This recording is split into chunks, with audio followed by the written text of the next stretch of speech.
दोस्तों my simple guide में आपका फिर से स्वागत है। अगर आप इस चैनल पर नए हैं और माई सिंपल गाइड को आपने अभी तक सब्सक्राइब नहीं किया है तो सब्सक्राइब जरूर कीजिएगा और प्रेस कीजिएगा बेल बटन को, ताकि फ्यूचर में जब भी मैं कोई भी नई अपडेट डालूं तो उसका नोटिफिकेशन आपको तुरंत मिल जाए। अगर आपको कोई लोन चाहिए या फिर एक बड़ी अमाउंट का टर्म इंश्योरेंस चाहिए या फिर आपको विदेश जाने के लिए वीजा अप्लाई करना है तो इन सभी के लिए कम से कम 1 से 3 साल की इनकम टैक्स रिटर्न की कॉपी मांगी जाती है। या फिर पिछले फाइनेंशियल ईयर में आपका कोई टीडीएस काटा गया है, चाहे वो आपकी जॉब में काटा गया हो या फिर आपके सेविंग अकाउंट या फिर एफडी अकाउंट पर मिलने वाले ब्याज पर काटा गया हो या पीएफ विड्रॉवल पर काटा गया हो, तो उस काटी गई टीडीएस अमाउंट का रिफंड आप आईटीआर भरकर आसानी से पा सकते हैं। और सबसे अच्छी बात यह है कि आप अपनी आईटीआर यानी कि इनकम टैक्स रिटर्न घर बैठे ही ऑनलाइन फाइल कर सकते हैं, जिसका आसान सा प्रोसेस आज की वीडियो में मैं आपको बताने वाला हूँ। आज की वीडियो में मैं आपको बताने वाला हूँ income tax return form ITR 1 के बारे में। दोस्तों आईटीआर 1 उन इंडिविजुअल्स द्वारा भरा जाता है जिनकी इनकम सैलरी से, हाउस प्रॉपर्टी से, फैमिली पेंशन से,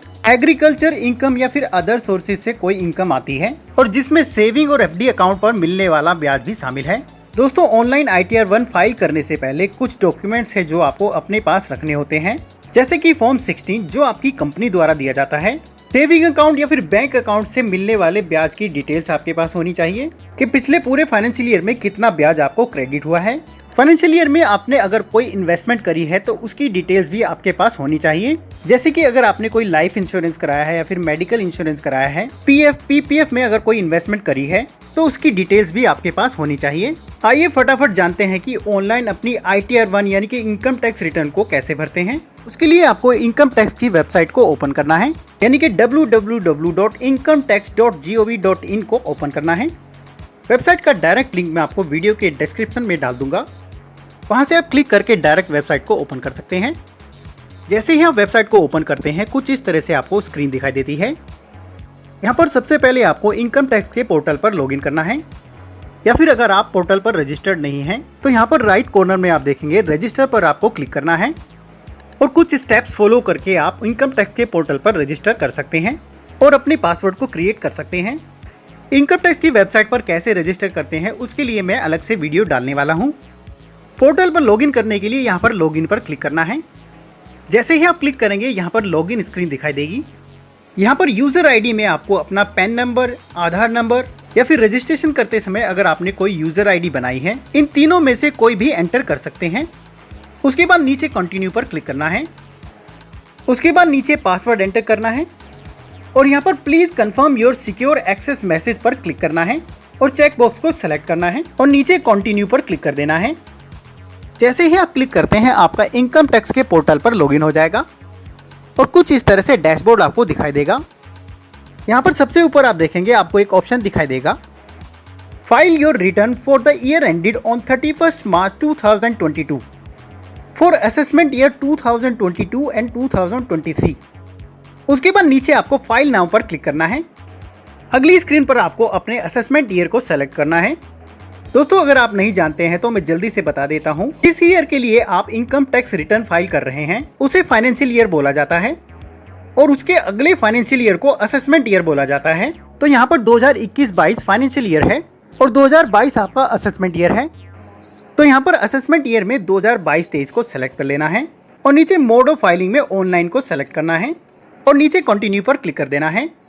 उसके बाद अगली स्क्रीन पर नीचे स्टार्ट न्यू फाइलिंग पर क्लिक करना है।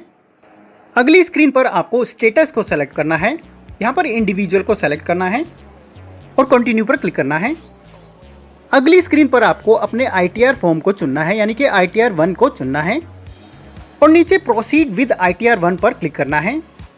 अगली स्क्रीन पर नीचे लेट्स गेट स्टार्टेड पर क्लिक करना है। जैसे ही आप क्लिक करते हैं अगली स्क्रीन पर आपसे पूछा जाएगा कि आप इनकम टैक्स रिटर्न को किस रीजन से फाइल करना चाहते हैं। यहाँ पर पहले option taxable income is more than basic exemption limit को सेलेक्ट करना है। इसका मतलब है कि आपकी जो टोटल इनकम है वो एग्जेम्पशन लिमिट से ऊपर है और टैक्सेबल है, इसलिए आप इनकम टैक्स रिटर्न को फाइल कर रहे हैं। उसके बाद नीचे कंटिन्यू पर क्लिक कर देना है। जैसे ही आप क्लिक करेंगे अगली जो स्क्रीन आपको दिखाई देगी कुछ इस तरह से होगी। यहाँ आप देखेंगे आपको अपनी आईटीआर 1 फाइल करने के लिए 5 स्टेप्स को पूरा करना होगा। पहले स्टेप्स में आपको अपनी पर्सनल इन्फॉर्मेशन को कंफर्म करना है। दूसरे स्टेप में ग्रॉस टोटल इनकम को कंफर्म करना है। तीसरा टोटल डिडक्शन को कंफर्म करना है। उसके बाद अगर आपका कोई टैक्स कटा है या फिर एडवांस पेमेंट करी है तो उसकी डिटेल्स को कंफर्म करना है। लास्ट में टोटल टैक्स लायबिलिटी को कंफर्म करना है। तो सबसे पहले यहाँ पर पर्सनल इन्फॉर्मेशन पर क्लिक करना है।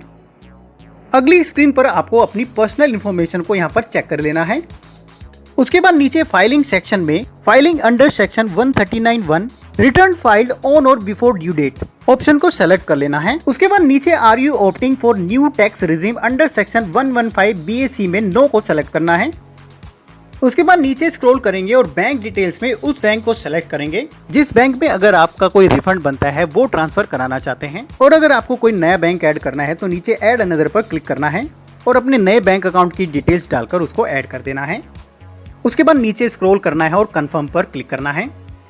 जैसे ही आप क्लिक करेंगे आपकी पर्सनल इन्फॉर्मेशन कंफर्म हो जाएगी और पहले स्टेप में कुछ इस तरह से ग्रीन कलर में आपको कंफर्म दिखाई देगा। उसके बाद अगले स्टेप में आपको अपनी ग्रॉस टोटल इनकम को यहाँ पर डिक्लेयर करना है और कंफर्म करना है। उसके लिए यहाँ पर ग्रॉस टोटल इनकम पर क्लिक करना है। जैसे ही आप क्लिक करेंगे अगली स्क्रीन पर आपको सैलरी एग्जेम्पशन के लिए कुछ सवाल पूछे जाएंगे। यहाँ पर आप अपनी फॉर्म 16 के अकॉर्डिंग एग्जेम्पशंस को फिलअप कर सकते हैं, जैसे कि tour and travel expenditure, transfer, maintenance, uniform का अगर कोई अलाउंस आपको मिलता है तो यहाँ पर फिलअप कर सकते हैं। उसी तरीके से house rent allowance, children education allowance, जो भी आपका एप्लीकेबल है यहाँ पर फिलअप कर सकते हैं। यहाँ पर सिंपली आपको येस को सेलेक्ट करना है और अपनी अमाउंट को फिलअप कर देना है। इन सवालों को अगर आप स्किप करना चाहते हैं तो नीचे स्किप द क्वेश्चंस पर क्लिक करना है। उसके बाद नीचे कंटिन्यू पर क्लिक करना है। अगली स्क्रीन पर आपको अपनी इनकम की डिटेल्स को भरना है। यहाँ पर आप देखेंगे सबसे पहला हेड इनकम फ्रॉम सैलरी, इसमें आपको अपनी सैलरी की डिटेल्स को भरना है। उसके लिए यहाँ पर एडिट पर क्लिक करना है।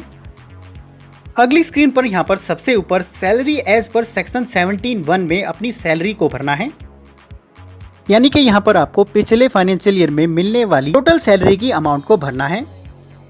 दोस्तों यहाँ पर ये सारी डिटेल्स आपको अपने फॉर्म 16 के अकॉर्डिंग भरनी है।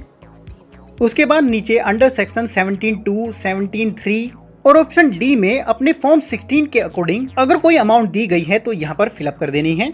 सपोज यहाँ पर आपकी सैलरी 4,25,000 रुपए है और ऑप्शन बी सी डी के अकॉर्डिंग कोई भी इनकम नहीं दिखाई गई है। उसके बाद जैसे ही नीचे स्क्रॉल करेंगे यहाँ आप देखेंगे ऑप्शन लेस एग्जेम्पशन अलाउंस। यहाँ पर जो सवाल आपको अभी पूछे गए थे, यानी कि अगर आपकी कोई सैलरी एग्जेम्पशन है तो उसके अकॉर्डिंग यहाँ पर इन ऑप्शंस में से उस ऑप्शंस को चुन लेना है और आगे बॉक्स में उसकी अमाउंट को भर देना है। सपोज आप रेंट पर रहते हैं और आपका रेंट 50,000 रुपये साल का जाता है, तो यहाँ पर हाउस रेंट अलाउंस में आप 50,000 रुपए फिलअप कर सकते हैं और उसकी एग्जेम्पशन पा सकते हैं। एग्जेम्पशन डालने के बाद आप नीचे देखेंगे आपकी नेट सैलरी निकल के आ जाएगी। उसके बाद नीचे आप देखेंगे अंडर सेक्शन 16(a) के अकॉर्डिंग आपको 50,000 रुपए की डिडक्शन दिखाई देगी। ये डिडक्शन भारत सरकार द्वारा हर एक एम्प्लॉय को दी जाती है और ये अमाउंट जब आप ITR भरते हैं तो प्री फिल्ड आती है। उसके बाद आपको नीचे स्क्रॉल करना है और क्लिक करना है सेव पर।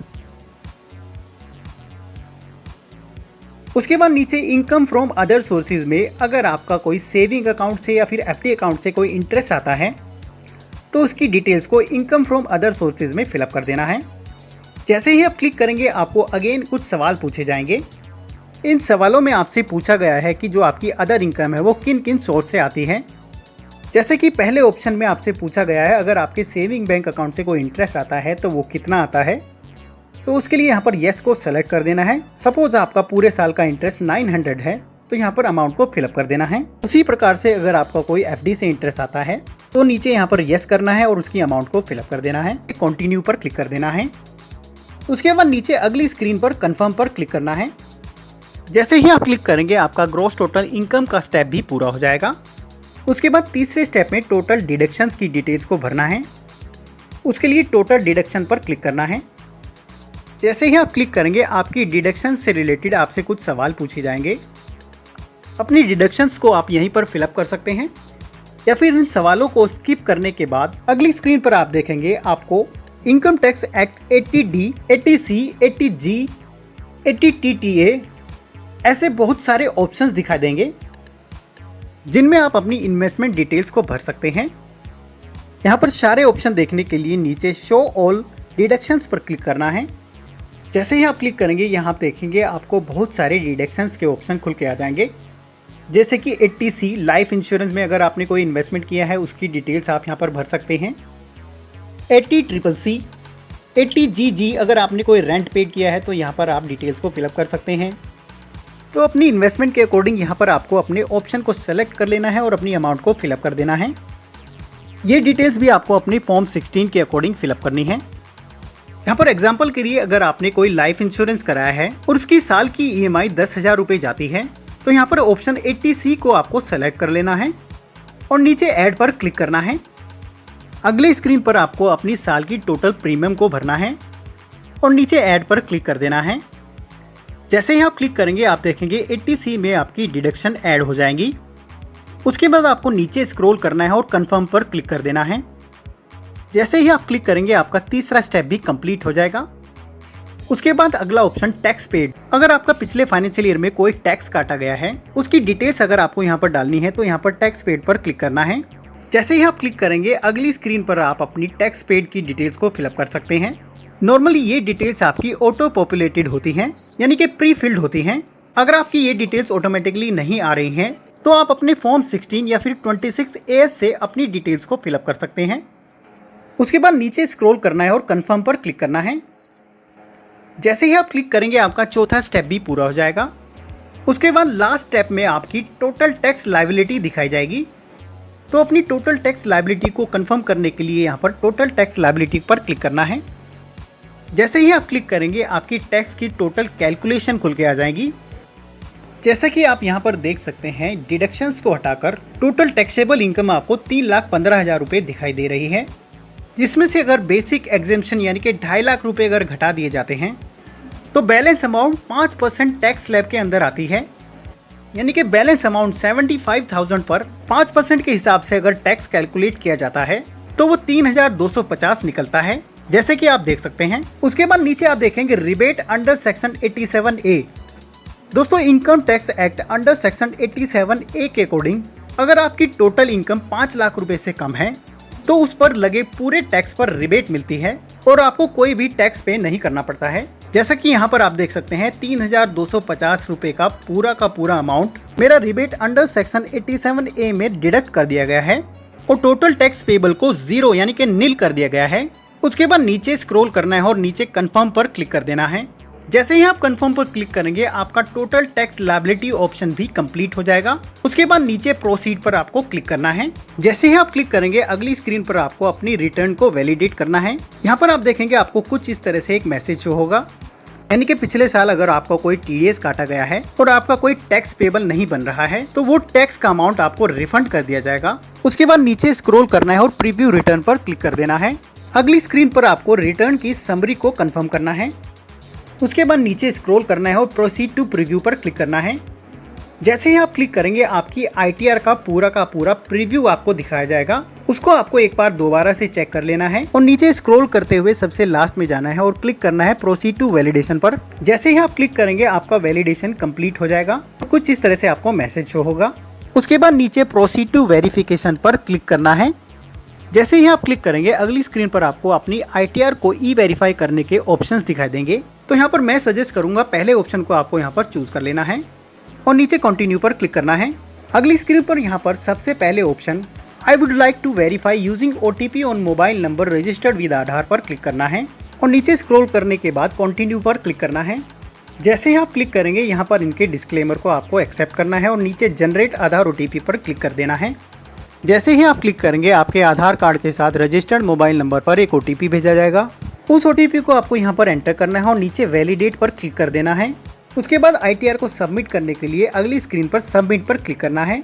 जैसे ही आप क्लिक करेंगे आपकी ITR सक्सेसफुली फाइल्ड हो जाएगी और उसका नोटिफिकेशन आपके मोबाइल पर और आपकी रजिस्टर्ड ईमेल आईडी पर तुरंत भेज दिया जाएगा।